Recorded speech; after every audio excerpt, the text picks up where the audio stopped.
Welcome to Movie Film. My name is Carl and we're starting a brand new series because not too long ago I just found out / remembered that the WWE World Wrestling Entertainment make movies. Something I did know in the past, completely forgot about, shut it out of my mind because I just assumed they were all terrible. I had never watched a WWE film until I watched Jingle All the Way 2 back at Christmas. In my research for that, it led me down a rabbit hole, and I've found that the WWE have made some big name movies with some big name actors, and they've also made some other movies with WWE Superstars.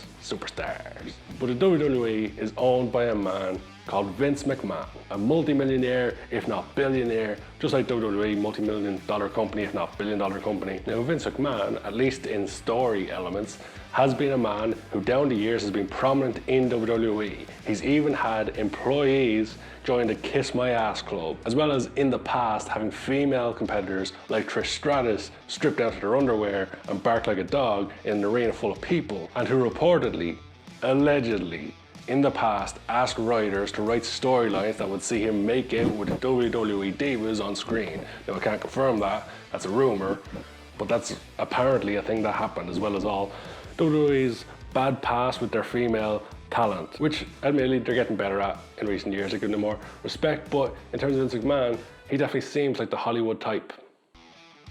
So it's not too much of a surprise that WWE jumped into movies at some point. They clearly saw the dollar signs. Let's take a look at WWE films and see if they're any good. Give them their fair chance, not go in with any bias. Go in, review them as I would with any other movie, and we'll see if they're any good. So in my research, I found that the WWE have a series called The Marine, their flagship series, The Marine. And the first Marine film was made all the way back in 2006, at least it was released in 2006. So The Marine is one of WWE's early attempts at making movies featuring their own superstars. So today, for the first episode of the WWE Makes Films, of whatever I'm going to call this series, we're going to take a look at The Marine and give it its fair due. WWE is basically a soap opera in many ways. They've got storylines, they've got writers, they've got performers. I don't want to say actors because, you know, I know there's a big athletic ability behind it. They have all the elements they need to go and make movies, and they have their own self-made stars. So they took one of their biggest stars in John Cena and decided to throw him into a movie. Now, John Cena is a name you might be familiar with even if you're not a WWE fan, because John Cena has been popping up in movies for the last 4 or 5 years now. Movies like Trainwreck, in a small role in Sisters with Tina Fey, he was in Bumblebee, and he's apparently going to be in the next Fast and the Furious, which I believe is Fast and the Furious 457. John Cena seems to be going down the Hollywood route now, but this was before he decided to do that. This was, to my knowledge, his first big movie. And I say big movie, it's a WWE movie. So let's get into The Marine, give it its fair chance. And I've given it its fair chance, I've watched it, and I'm not impressed. So in The Marine, John Cena plays a man named John Triton. Maybe, you know, I don't know why he had the same first name, but he did. This movie also stars Robert Patrick, who I'm sure a lot of you will be familiar with. He played the T-1000 in Terminator 2, Judgment Day. He was the bad guy. He was that guy who was in our nightmares for years because of how well he played that bad guy. He's playing the bad guy, whose name I can't remember, but he's got a load of goons, and they steal some diamonds. And John Cena's playing a Marine who's been discharged because he saved some people or broke some rules. Somehow, these two cross paths. John Cena and his wife are going on a holiday. The bad guys are on the run. The two of them end up in a petrol station or a gas station. And while they're there, the bad guys kill a cop. John Cena goes to run outside. Guy knocks him out. This becomes a common theme in this movie. John Cena spends half this movie KO'd. And then when John Cena's knocked out, they abduct his wife for some reason. They've killed everyone else, but they abduct John Cena's wife. They take his car and they drive off, but as they're going to drive off, one of the goons like shoots some petrol stuff and the petrol station explodes with John Cena inside. So, you know, you'd imagine John Cena's character's dead. No, he gets up, brushes it off, gets in a cop car and chases after them. So then we've got the car chase, and in the car chase, Robert Patrick gets the better of Cena at one stage, and one of the goons looks at him and says, "Wow, you're like a Terminator." And even Robert Patrick looks down the camera and goes, "Did he just say that?" He didn't say it verbally, but you could see he was thinking it. The car chase continues, and we end up with somehow John Cena's car going through the air, all the bad guys shooting it, the car explodes, but in the middle of the explosion, Cena drops out of the car into a river. The car explodes, so, you know, explosion number 2 at least.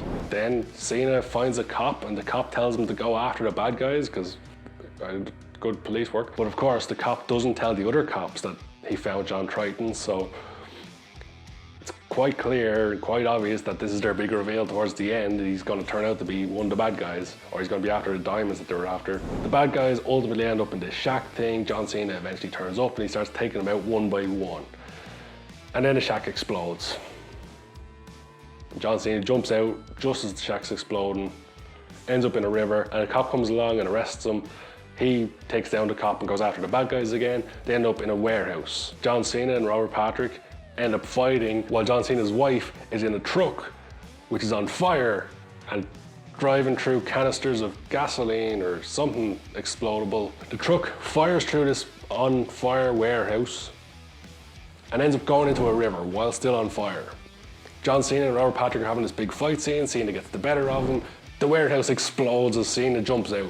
There's another explosion for some reason. And Cena gets into the truck, finds his wife who's unconscious, gets her out of the van, out of the water, performs CPR. While he's doing that, Robert Patrick comes along again, all burnt up this time, starts to choke Cena, and Cena kills him.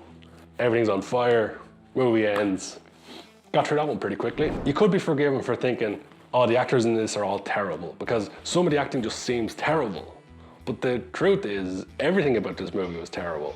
The writing was pathetic at best. The story was beyond generic. The film looks terrible. The film sounds terrible. For some reason, even the dialogue doesn't quite seem right for a movie. And they use the cheesiest of cheesy music. The editing, especially in action scenes, is the worst editing I've ever seen in a movie. It's like they had a time limit. They're like, okay, every 2 seconds or every 1.5 seconds, we need a cut when there's action, so nobody can see what the hell's going on. Even the choice of camera angles is weird and just doesn't work for the series. It seems like a very amateur production all around, and supposedly the budget for this was $15 million, which for Hollywood value is fairly short, but it's bigger than most filmmakers would have nowadays. And I'm sure there's a lot of filmmakers out there, even on YouTube, that if you gave them $15 million, they'd produce you a film that looks spectacular, sounds spectacular, and might have a good story, maybe. And I went into this thinking, well, the Marine must be pretty good because they put all their hopes in this, all their eggs in this basket.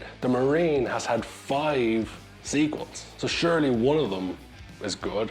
But the Marine, I don't know why they continued on this series because it was so bad. Now, supposedly, they made a profit on this. According to my research, they spent around $15 million on it and they made around $22 million. $7 million profit, not too shabby for a day's work. I'm sure it took more than a day, but maybe like 2 days based on what I saw. So yeah, I was bitterly disappointed by how bad The Marine was. It doesn't bode well for other WWE films. Hopefully the next one we watch is going to be better. As I've said, they got more sequels.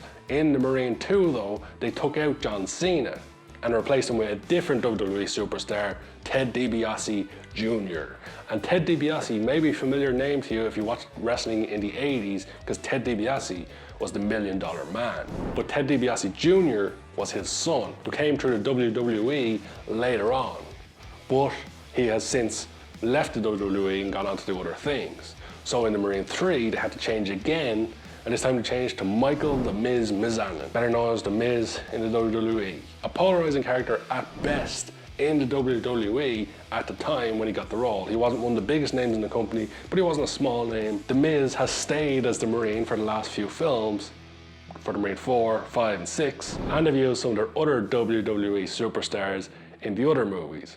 In the Marine 4, they had Summer Rae, who was a WWE diva at the time. In the Marine 6, they decided to go full star power and add in Shawn Michaels, the Heartbreak Kid, one of everybody's favorite wrestlers. That's some real star power. On top of that, they added in the man, Becky Lynch, the pride of Ireland in terms of WWE, a woman who rose all the way through the ranks of that company to become one of their biggest stars they made in a long, long time. And she comes from right here in Ireland. So maybe those ones are better, but I don't think I'm going to waste any more of my time in the Marine series considering how bad that first one was. If you've seen the other Marine films, let me know. Do they get better?